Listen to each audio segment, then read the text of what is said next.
President Trump, the Islamic State of Iraq and Syria, otherwise referred to as ISIS, has lost ground in the Middle East, but they are gaining ground in Africa. Presumably, this is because of the political instability across both regions of the world. This is incredibly dangerous for the population of Africa because Al-Qaeda is also gaining ground there. The Islamic State has suffered major losses in Middle Eastern countries such as Iraq and Syria. Since the relocation to Africa, ISIS has been heavily recruiting from predominantly northern African countries.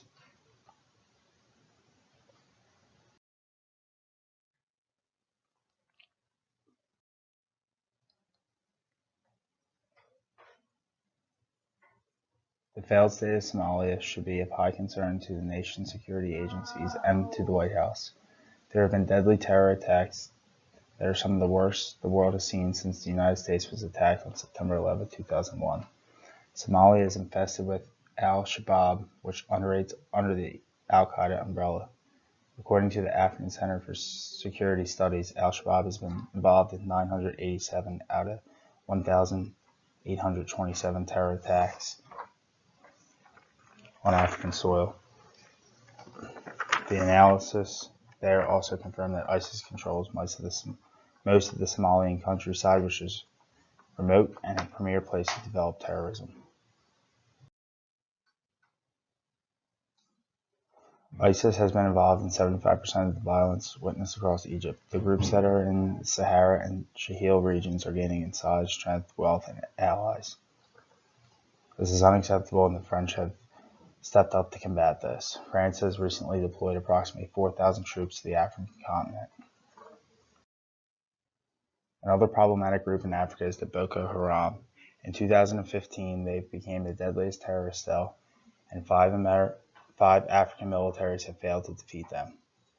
Where they target has no central government, making the Lake Chad region very unstable. The corruption instills fear and exploits impoverished areas. This is relevant because in 2009, Boko Haram has become violent, and in 2015, they declared the area Islamic State. Within a year, they killed 25,000 people. By 2018, groups split into ISIS West and the original Boko Haram. They infiltrate areas that have no government and attack Western charity organizations such as the Red Cross. The Trump administration needs to take a strong stance in this terrifying issue occurring in Africa. The United States is not the global police force, but is the most of the influential countries in the world.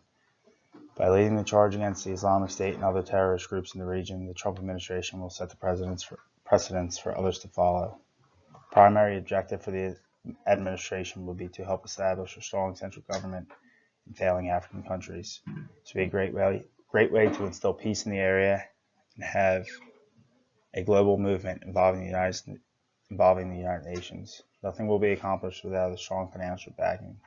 The United States federal government needs to create a strong foreign policy focusing on the dismemberment of terrorist groups. The Trump administration can do this in multiple ways, starting with effectively using the Department of Defense to raid and decentralize terroristic cells and operate paired with information from the intelligence community. To effectively do this, both houses of Congress and both parties need to support the president's agenda to secure the nation.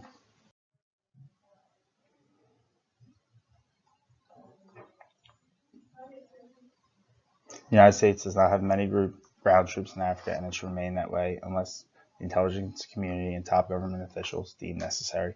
For the time being, the administration should continue to support militias to defend themselves and increase airstrikes on strategic locations. For example, in Libya, a stronghold for the Islamic State, the U.S. needs to take them out and build a full-time embassy like the Chinese and the Turkish have done.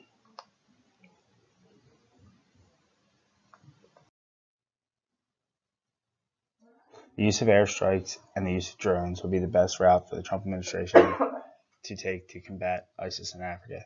According to the New York Times, the U.S. military has completed double the airstrikes than what they published to the public. The White House press secretary should announce the success of these missions to tell the world how the United States does not accept terrorism.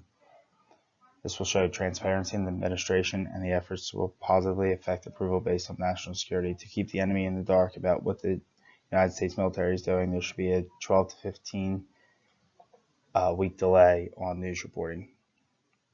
President Trump's greatest accomplishment in terms of national security is driving ISIS out of Iraq and Syria. It would be wise to take a similar approach to the cells in Africa and keep destroying their mission to create fear and exploit defenseless areas.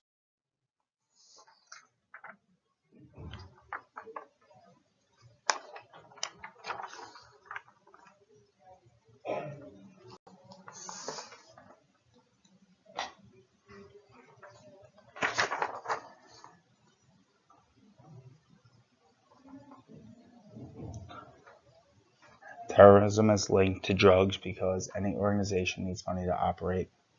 The illicit drug trade funds many terrorist organizations, and where drugs are traded, guns will likely be involved.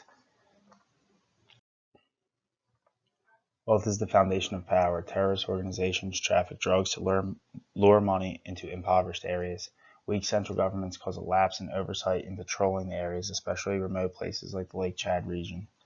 Impoverished areas are susceptible to joining terrorism due to the value of protection and money from these groups. Native people are exploited and corrupted by the money ISIS and Al-Qaeda and the Taliban have to offer.